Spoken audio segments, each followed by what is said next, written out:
আমার কাছে সাদা নতুন বল ছিল না, বাসায় তো লাল বলটাই ছিল। এই জন্য চিন্তা করলাম যে লাল বলটা দিয়ে একটু ড্রিল করি। আমি হাসানকে আনলাকি বলবো, কারণ হাসান খুবই ভালো শেপে ছিল। আমার কাছে মনে হয় সে ডিজার্ভিং ছিল।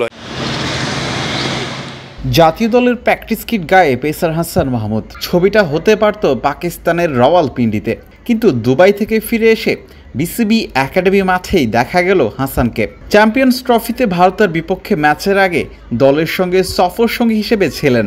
ম্যাচ শেষে ফিরলেন জন্মভূমিতে। টাইগার ক্রিকেটে পেসারদের দাপট চলছে, তাই লক্ষ্মীপুর এক্সপ্রেসের মতো পেসারকেও স্কোয়াডের বাইরে থাকতে হচ্ছে। বিপিএলটা দারুণ কাটিয়েছিলেন, উইকেট বেশি না পেলেও মন জয় করেছেন সবার। পুরো টুর্নামেন্টেই হাসানকে মিস করছেন অলরাউন্ডার আবু হায়দার রনি, বাস্তবতাও মেনে নিয়েছেন। না, হাসান আমি যেটা দেখেছি যে হাসান খুবই ভালো শেপে ছিল।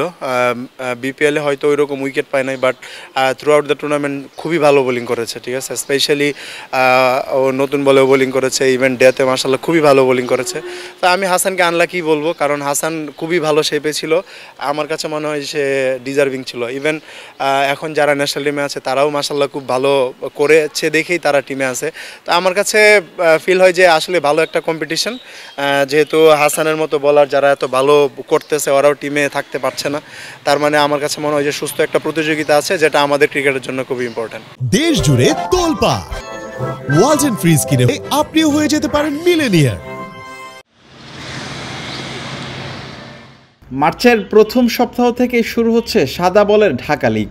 50 ওভারের লিস্টেড টুর্নামেন্টে হাসান ও রনি দুজনেই দল পেয়েছেন।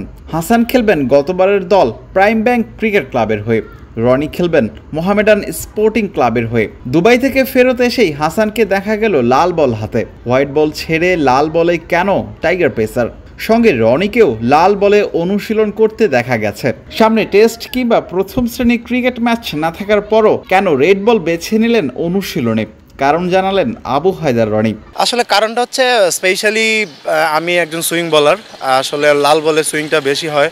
সো আমাদের ডিপিএলে যে বলে খেলা হয় কুকাপুরা, তো এটাতে আর্লি আলহামদুলিল্লাহ সুইং থাকে। সো আমি ওই সুইংটাই প্র্যাকটিস করার জন্য আসলে লাল বলে একটু ড্রিল করছিলাম, কারণ আমি লাল বলে যদি বলটা কন্ট্রোল করতে পারি তাহলে সাদা বলে আমার জন্য ওইটা কন্ট্রোল করা খুব আরও বেশি ইজি হবে।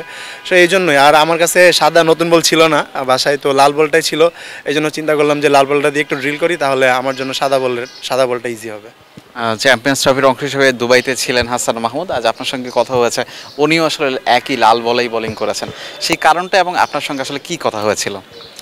হাসানের সাথে আমি দীর্ঘদিন একই সাথে আমরা খেলতেছি, লাস্ট খুলনাতেও আমরা একই সাথে ছিলাম। তো আসলে স্পেশাল ওই রকম কোনো কথা হয় নাই। ওর সাথে দুষ্টামি ফাইজলামি করতেছিলাম যে দুবাই কি করেছে বা প্রিমিয়ার লিগে কি প্ল্যান, এইগুলো নিয়ে কথা হচ্ছিল। আর ও আসলে মেনলি বোলিং করতে আসে না, আসছিল আমার সাথে দেখা করতে। তো এসে যখন মানে কি হয়, একটা বলার যখন বোলিং করে তখন আরেকজন আসলে ও হাত একটু ঘোরায় আর কি, ও ওইভাবেই 2-3টা হাত ঘুরিয়েছিল। মিরপুর হোম অফ ক্রিকেট থেকে বিলাল হোসেন শিমুল, ক্রিকেট 97।